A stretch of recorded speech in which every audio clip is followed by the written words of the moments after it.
Most six-figure earners don't need to work harder. They need better leverage. And this is something I wish someone had explained to me much earlier, because I did what a lot of high-income earners do.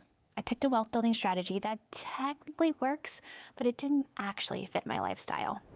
Like many people getting started in real estate, I had a very clear goal: 10 doors in the next 5 years, and eventually own hundreds of doors. On paper, that sounds amazing. Cash flow, appreciation, long-term wealth. But what I didn't fully understand yet was how not passive owning real estate can be, especially when you're doing it alongside a demanding W-2 career. As I worked towards those 10 doors, here's what life actually looked like. At one property, I unknowingly inherited a Section 8 tenant. The sellers shared the lease, but only part of it. And to be clear, this wasn't about the tenant being Section 8. The bigger issue, Section 8 payments continued going to the seller after we bought the property because no one informed the housing authority of the sale, and we weren't even told that this was a thing.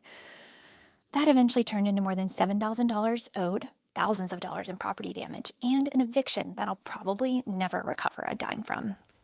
At another property, we dealt with a massive flood. Insurance dragged their feet, contractors dragged their feet, and when repairs finally happened, they were messed up more times than I can count. Could I handle it? Yes. Did I learn a lot? Absolutely. But was this the passive income I thought I was signing up for? Not even close. And this is where I see a lot of high-income professionals go wrong. We assume that if something builds wealth, it must be the right strategy.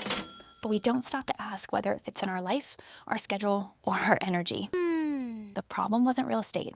The problem was choosing a strategy that required way more time and attention than I wanted to give. Then I discovered private money lending. And honestly, it felt like a breath of fresh air.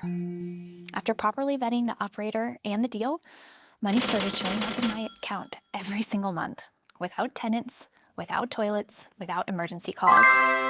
No property management headaches, no insurance claims, no chasing contractors. The same goal, building wealth, a completely different level of involvement.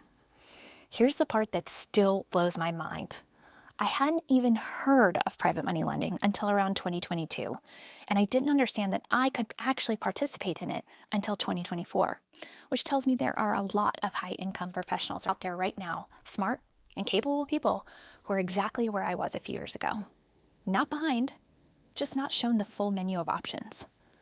For me, 2026 is going to be about a lot more private money lending and a lot more talking about it.